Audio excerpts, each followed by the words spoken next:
on the Lord's church, and he kind of ends this topic with a very, really, honestly, a difficult question to answer, and that is, why not rather be defrauded? Why not rather suffer wrong than go through this and bring shame on the church? And that's a very difficult concept for the Christian to grasp, that sometimes it is the Christian attitude to take, to rather be defrauded than to go through some of these things. What's up? I'm counting. Just looking around. Secondly, he gets into the idea of fleeing immorality. So we have that very well-known phrase. He lists a plethora of sins, and he says, and such were some of you, pointing to the fact that this church is made up of converted sinners. And that's going to be a topic that comes up quite a bit in this book, kind of reminders not to go back to the world that they came from. We talked about how that phrase, all things are lawful for me, was probably being misapplied by the Corinthian brethren. That phrase does have a context in which it is appropriate, as he will get to later on with meat sacrificed to idols in chapter 8, as well as the Jewish concept of understanding that you're no longer under the old covenant. In that sense, all things are lawful, but it seems like this is being misapplied and misused to include sexual immorality. And when you think about the environment that they're in, with the many temples and the temple prostitutes for these Greek gods and goddesses, it seemed like that was being used as a defense for that sin. And then he reminds them the most important why they should not be engaging in these sins. He says it's a sin against the body, and your body is supposed to be a temple of the Holy Spirit that is within you. And that's ultimately why you should not engage in these sins. So that was chapter 6. So now we're going to get into chapter 7, some principles for marriage. Some of these might leave us with some questions, wondering what Paul meant. Some of this might have some confusion behind it. We'll do our best to unpack some of these more difficult matters and try to get at what Paul is talking about. So the first question you may want to ask is, why does Paul spend so much time on this topic? It's a very long chapter relative to some of these others, and he spends a lot of time talking about marriage and the widow and the single and physical relationships, and why does he spend so much time on this? First of all, I think it's important to remember a big theme in 1 Corinthians. One of the really big themes is he heard of a lot of concerns from the brethren, and he seems to be kind of following almost like an outline of, I had this concern that I heard about, and so I'm going to cover this. And then I have another concern, and I'm going to cover that for a while. And he goes through these different concerns. Just for example, let's real quickly look at some of these just by way of reminder. It all starts in chapter 1 and verse 11. Remember, it's been reported by Chloe's people. So first of all, we know that there is a report brought by specific brethren, and no doubt that report had maybe a list of ways that the Corinthians had gone astray. Chapter 5 and verse 1, it's actually reported. So there's kind of another key phrase. There's reports of these behaviors. Now our chapter 7, verse 1. Now concerning the matters about which you wrote, so there's more evidence for us. He's addressing something specific. Kind of like, well, I think I'll tell him a little bit about marriage. Remember, there are specific things he's addressing. Later on, verse 25. Now concerning. So he says, now concerning the betrothed. I have no command from the Lord, but I give my judgment. That concept of concerning, he means concerning something you were asking about, or talking about. Chapter 8 and verse 1, same thing. Now concerning food offered to idols.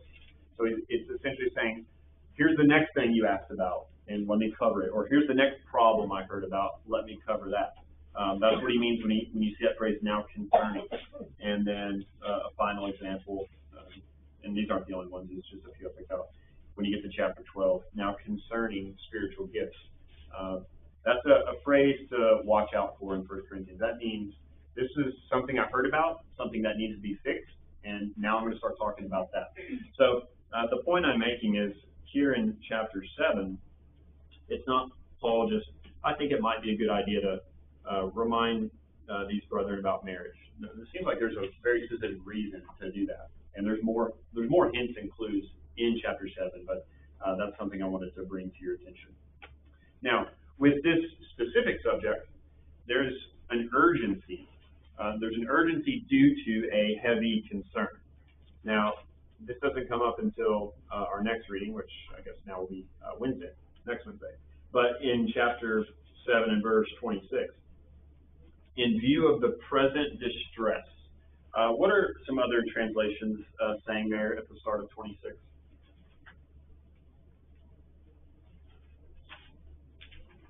I have in view of the present distress. I think there's some other phrases used. Crisis. Okay. Referred to as a crisis. Anything else? So distress or crisis. There is something going on. We are not going to know the exact problem that he is addressing.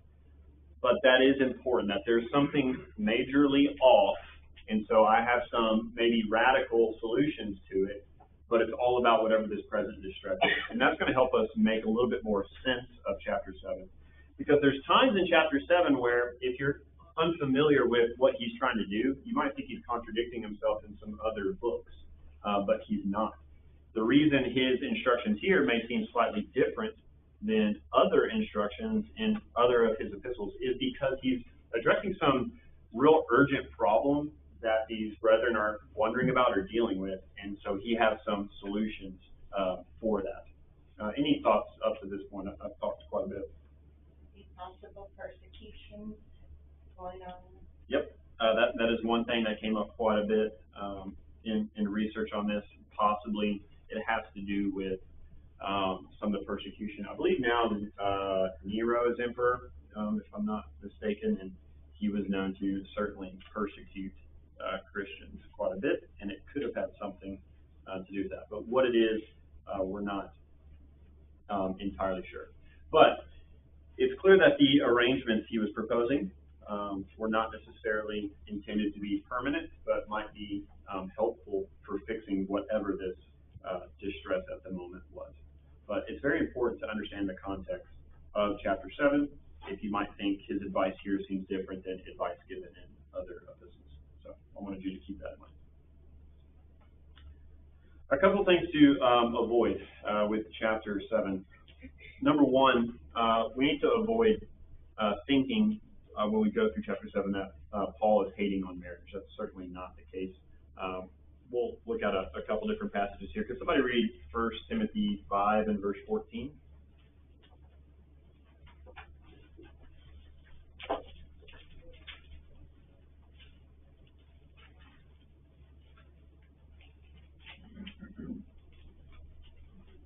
Therefore, I desire that the younger widows marry, bearing children, manage the house, give no opportunity to the adversary to speak reproachfully. Okay, so here he's giving the advice to marry. What might seem kind of opposite of what he's trying to get across maybe in chapter 7, but there's a reason for that as we discussed.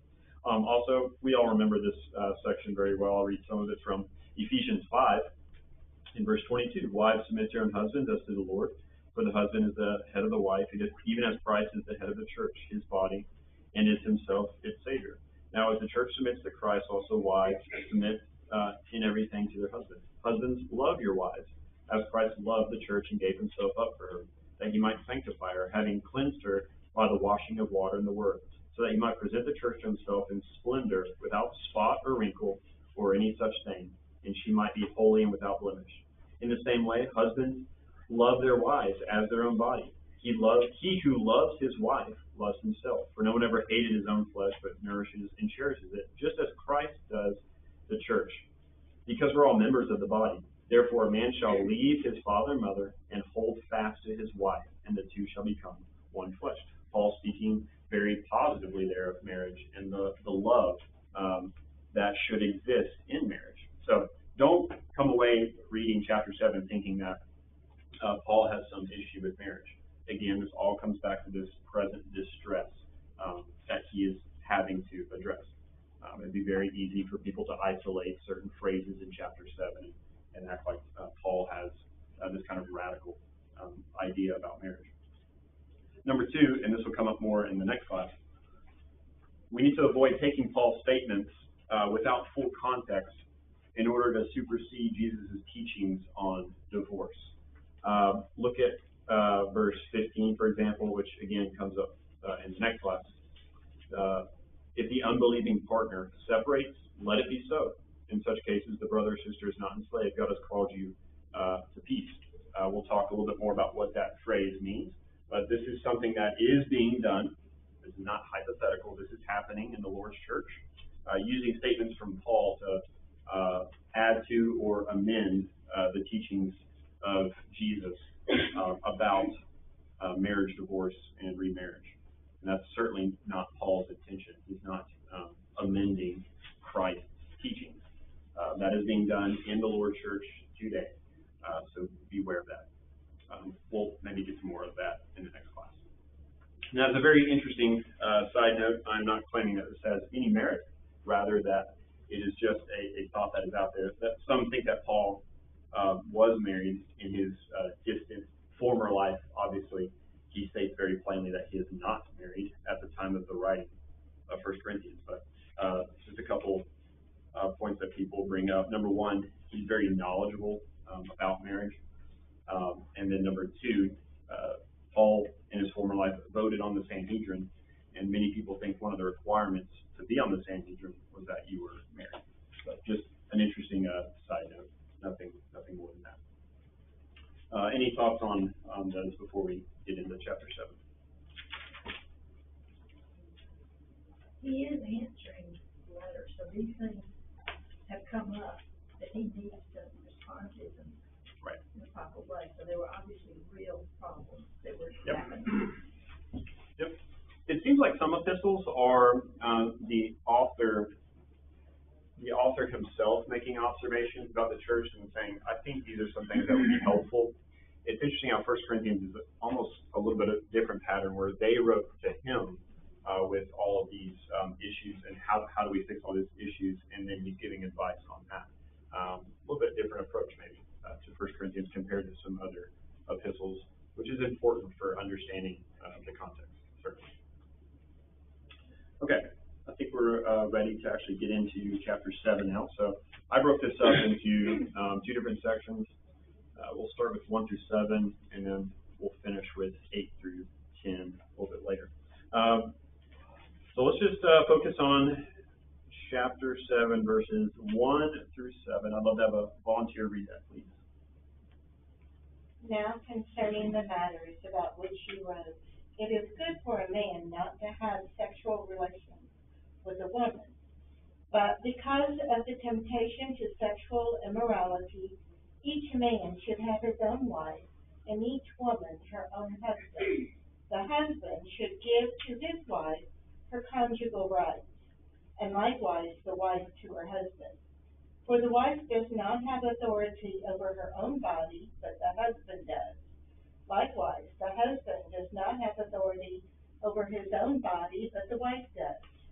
Do not deprive one another, except perhaps by agreement for a limited time, that you may devote yourselves to prayer, but then come together again so that Satan may not tempt you because of your lack of self-control. Now, as a concession, not a command, I say this. I wish that all were as I myself am, but each has his own gift from God, one of one kind and one of another. Thank you very much. Okay, so first of all, we've mentioned that the following thoughts are because of some problem going on. Verse 1, concerning the matters about which you wrote, and then he references a present distress, and obviously we don't know exactly what it is, and it's okay. It's okay that we don't know. There's going to be things at times that we don't know, and that's all right. I've been thinking a lot lately, kind of laughing at.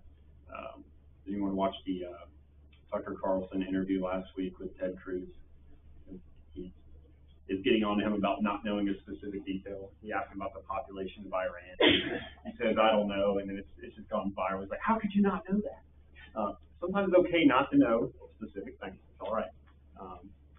We can still get Paul's greater message from chapter 7 without knowing this specific distress. It seems like something kind of major is going on, and it's affecting how the brethren feel and think about marriage. We'll even talk about in a little bit. They're even wondering, the ones who are married, should we separate? He's telling them no. So there's obviously something kind of interesting going on, causing them a lot of distress, and he's having to give them some advice on getting through this. It's okay that we don't know exactly the issue. But it is important to understand that context in order to know what these solutions are. Okay, first, from verse 1, it's good for a man not to have sexual relations with a woman, but because of that temptation to sexual immorality, each man should have his own wife, and each woman her own husband. First off, keep in mind that good here, it's good for this, is referring to some wisdom here during this present distress. Given this present distress, this would be good, keep that in mind, as a solution to whatever the problem was. Not that it's better or morally superior to remain single rather than be married. That's not the point he's trying to get across, like there's some kind of moral superiority to remain single. Rather, because of the distress that's going on right now, it would be better for a man not to have sexual relations with a woman. So keep that in mind. Kind of an important point to bring out. Next, we get into this concept of the wife not having authority over her own body nor the husband. And he mentions here something else that might seem kind of interesting to us in the 21st century as something we wouldn't consider as something to do. And I wanted to talk about it just for a second. From verse 5. Do not deprive one another, except perhaps by agreement for a limited time. Do you have one of the older translations that says something besides deprive there? Do you have defraud? Can't remember if that's King James or what it was. That seems like a much more interesting way of phrasing it. I think deprive is probably the better translation. But remember, in verse 4, he's talking about kind of the rights and the duties that come along with marriage. In verse 5, do not deprive one another except perhaps by agreement for a limited time, that you may devote yourselves to prayer and then come back together. I wanted to ask about the why behind that, because verse 5 seems kind of interesting, like something we would not consider in the 21st century. Why does he make that recommendation there in verse 5? For the same reason, so that they would not be tempted because of lack of self-control. Yes. It almost seems like it's a similar example almost to fasting. It's a spiritual strengthening opportunity. Yeah, and then even, does he tie that in prayer and fasting? Yeah. No. I think it depends on the translation. So ESV, because I've read this in a few different translations, ESV does not have that. Which translations do? New King James. New King James? Okay. There's reasons for that.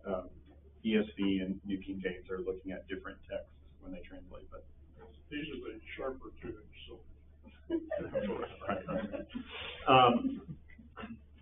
So whether it's prayer and fasting or just one or the other, it seems like it could be kind of two things. Number one, like you mentioned, this could help with the present distress that's going on. But also, and this kind of comes up again when he says, I wish that you were as I am, referring to single, and some of the strengths that come along with that.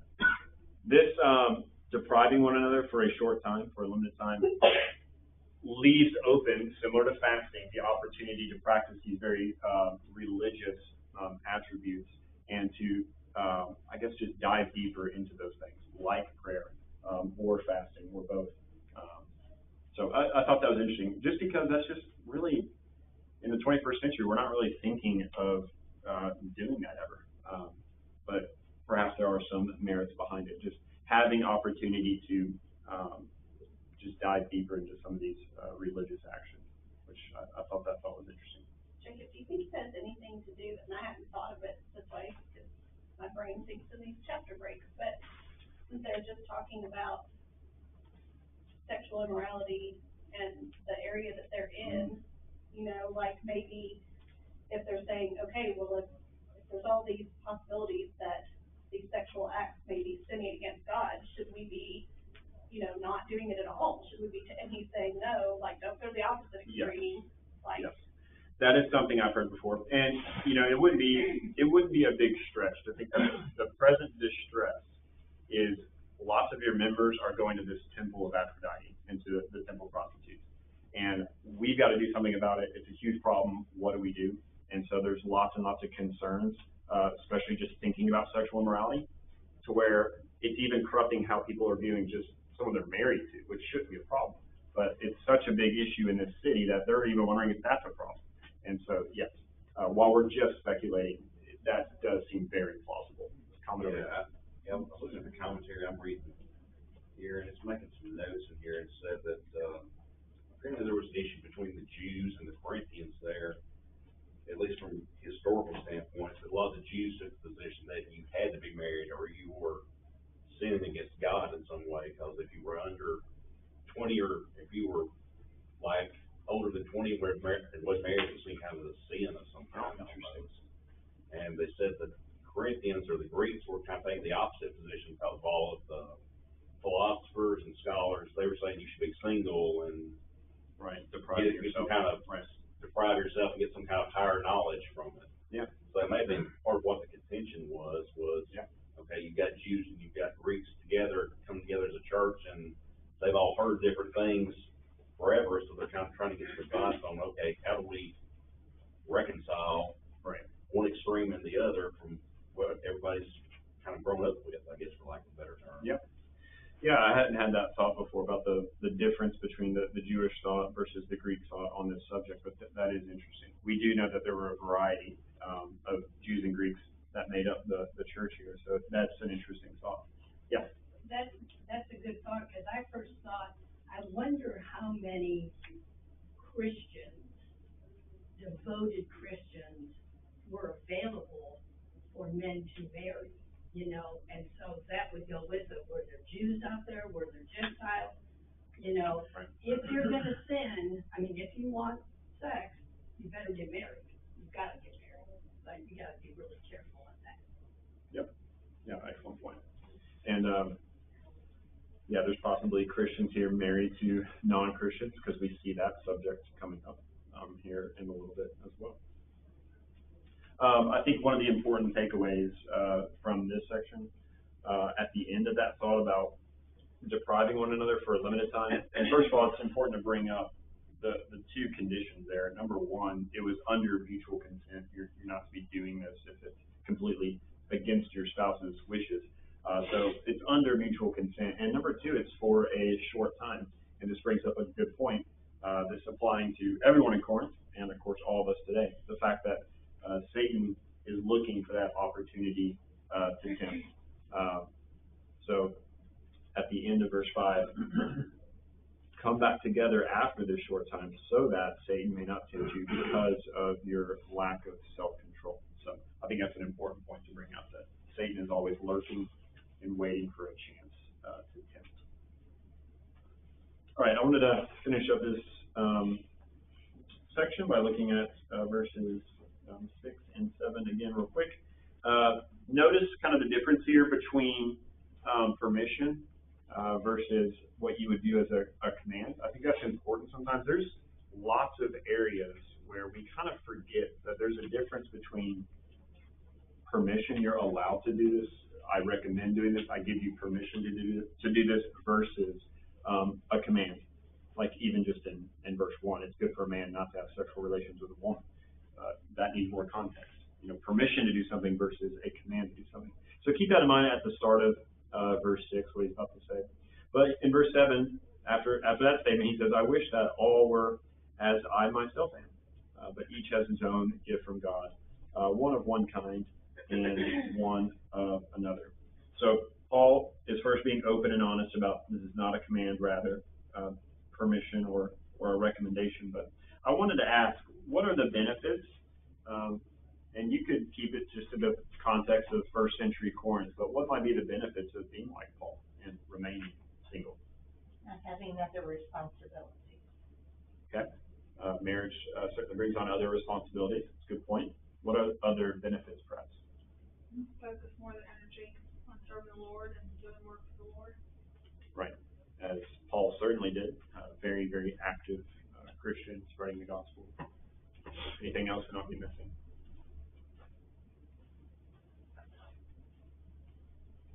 So again, he says this is not a command, but if you were to remain single as I am, that could be a gift from God. That could have its own benefits.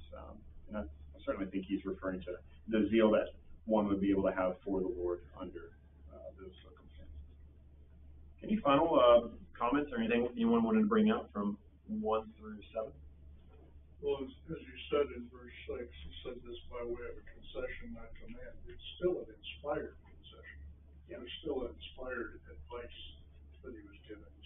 You want to wing it. Right. And that's going to come up in these next couple verses when we get into not I, but the Lord say this. We'll talk about that in a second. What does that mean? But you're correct. These are inspired words. We'll talk about that in just a second. This is something I've heard over time, and it's true, and it's a strange point for here, but reminding ourselves that I think those of us who are married especially see the joys in that, but especially in the church, I think we have a really hard time with people who are single feeling like we have to find them someone, Yeah. But reminding them God has a purpose. I mean, Tom says, like, I wish you could say it like this. Like, this is your gift, and this is a good thing, instead of making it almost seem like, well, sorry, you guys, not the best. Right. There's 2 points you have to. My boss really did that. He's laughing at my wordage here. I've worded a lot this week. Yeah. There's 2 thoughts to keep in mind when it comes to someone who's single. Number 1, from verse 2, it's natural to have that concern that you got to be careful. There's temptation to sexual immorality out there, and that's part of the benefit of being married. So you want to be careful because of that. But at the same time, verse 7, it is also possible to be like Paul, and that being a gift from God, and you're able to, without committing the sin of sexual immorality, you're able to be on fire for the Lord and be like Paul and someone who is doing a lot of good for the church and being able to do that while single. So yes, that's a good point. Each one is different. Each one has strengths, and some know they need to get married, and some are confident that they don't need to. All right, let's look at this last section, verses 8 through 11. Could somebody please read that? But I say to the unmarried and to the widows, that is good for them if they remain even as I am. But if they do not have self-control, let them marry. For it is better to marry than to burn with passion. But to the married I give instruction, not I, but the Lord, that the wife should not leave her husband. But if she does leave, she must remain unmarried, or else be reconciled to her husband. And that the husband should not divorce his wife. Okay, so let's talk about these last couple verses here. First off, verses 8 and 9 seem to contradict things that we read earlier, for example, in 1 Timothy 5 or in Ephesians 5, other places where Paul recommends or encourages marriage. If it seems to contradict, then we do have to come back to the fact that it's helping to explain the present distress that they were under, the concerns that they brought to his attention. So keep that in mind. Verse 8 does seem to contradict 1 Timothy verse 5. But when you account for the context and what he's trying to fix, it has a reason behind that. So keep that in mind. Paul is not contradicting himself. Also, I think verse 10 kind of helps us realize there's an important context to consider. why is he having to randomly tell married people that they don't have to separate? That just seems obvious. Why would they? That seems kind of random, unless we're accounting for this, whatever problem's going on in Corinth. And then perhaps they were thinking, well, even the married people, even we need to separate. We all need to abstain and to be single. And he's saying that's not necessarily the case. So keep that in mind. Again, we have that idea of this is advice or permission and not necessarily command. We see that a little bit in this section that we're reading.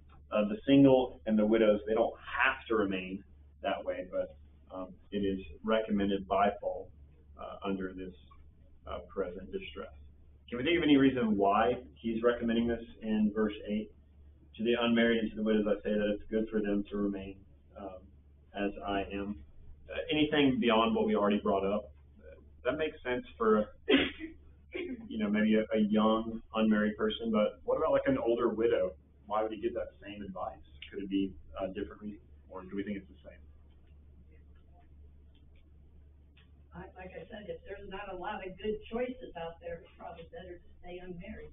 True. Yes.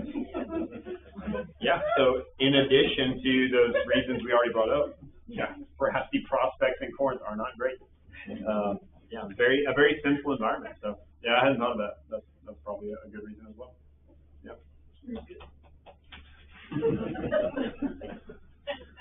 All right. Let's talk about this phrase Mike referenced this just a second ago, but what does he mean here in verse 10? I give this charge, not I, but the Lord.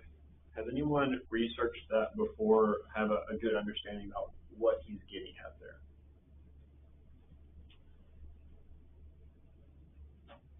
Why does it seem like sometimes Paul's saying this is what I'm saying, and sometimes this is what the Lord says?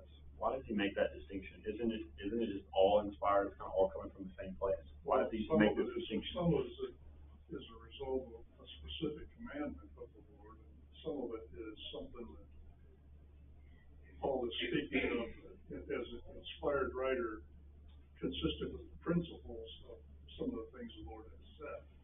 But the Lord has given a specific command about it. He did give a specific command about you're not supposed to divorce your spouse for any reason except fornication. Right. Yeah, I think when I was younger, I would always get confused by this. Verse 10, not I, but the Lord, and then verse 12, I, not the Lord. Why is he having to kind of go back and forth? That doesn't make sense. Isn't this all kind of coming from the same place? And I think Mike did a good job of explaining this. There's sometimes when you've got kind of this new apostolic example that they have not heard before. This was going to be something new, and Paul is saying this is coming from me. Whereas sometimes he's just not needing to add anything new. He just needs to go back and quote Christ. And so that seems like what is happening whenever he says, not I, but the Lord. He's reminding them, hey, I'm about to give you this important principle, and this is directly from Jesus. This is not something new I'm giving to you. This is directly from Christ. And multiple commentators that I was looking at believe Paul is just trying to say, hey, let me remind you about what Jesus said, for example, in Matthew 19. So let's very quickly go back. I go to Matthew 19. And Paul's going to briefly, in this section, get into divorce. And so it seems like he's just trying to remind them of some of the important things that Christ said on this subject. Matthew 19, verse 3, the Pharisees came up to him and tested him. Is it lawful to divorce one's wife for any cause? He answered, have you not read that he who created them from the beginning made them male and female? And said, therefore a man shall leave his father and mother and hold fast to his wife, and the two shall become one flesh. So they are no longer two, but one. What therefore God has joined together, let not man separate. So they said to him, well, why did Moses command one to give a certificate of divorce and send her away? And he said to them, because of your hardness of heart, Moses allowed you to divorce your wife, but from the beginning it was not so. I say to you, whoever divorces his wife, except for sexual immorality, and marries another, commits adultery. So most commentators think that Paul is just trying to say, I'm gonna remind you of something that's directly from Christ. This is not something new I'm adding. Let me remind you of some principles from Jesus. And then he goes on, the wife should not separate from her husband. If she does, and this is consistent with Matthew 19, if she does, she should remain unmarried or be reconciled to her husband. He doesn't bring up or marry somebody else. He says remain unmarried or reconcile. And the husband should not divorce his wife. So that seems to be a good explanation for what he's getting at. And then in verse 12, it's kind of a break from that. I, not the Lord. And then he gets into back to maybe new apostolic example they had not heard yet. Any comments or questions on that thought? But that's something that always confused me, I think, when I was younger. Well, one of the reasons he says it in verse 12, the Lord didn't specifically say that is because when the Lord was here on earth, that situation couldn't have come up. Right. Because there weren't any believers at that point in time. Yep. So he's getting back to this is kind of new teaching on this subject. Yeah. All right. Any final thoughts there from the first 11 verses?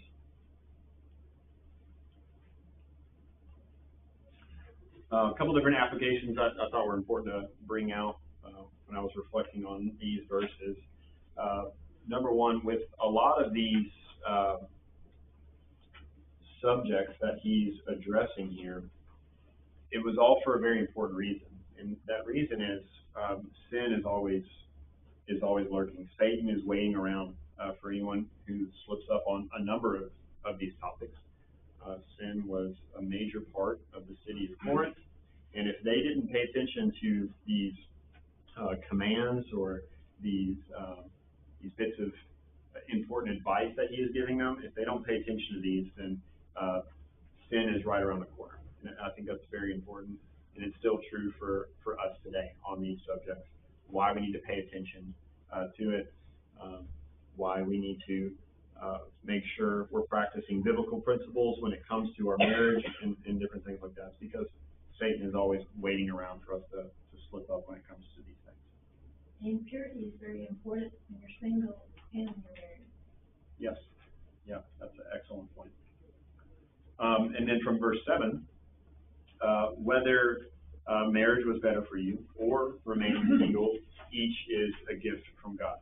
I think one of those phrases we all remember from this chapter is how Paul does actually recommend that lifestyle that he has of being single. I wish that you were all as I myself am, but each has its own gift from God.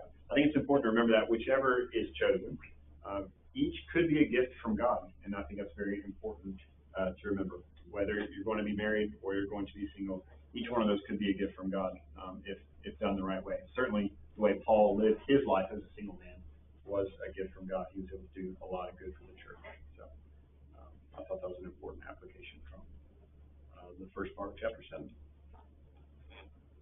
All right. Any closing comments or questions? So we will not be in here on Sunday, and so we'll plan on going through verse 24 next Wednesday, and then I'll leave it to Logan to figure out how to get caught up from that class. I'll let him figure that out. All right, thanks, guys.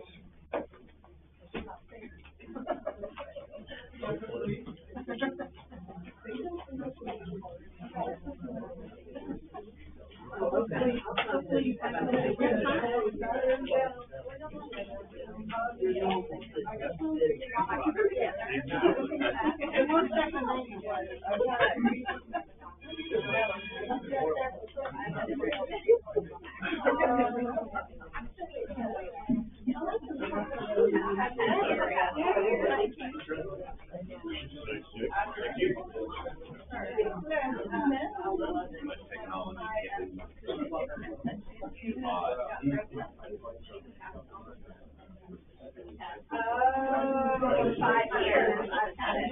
Yeah.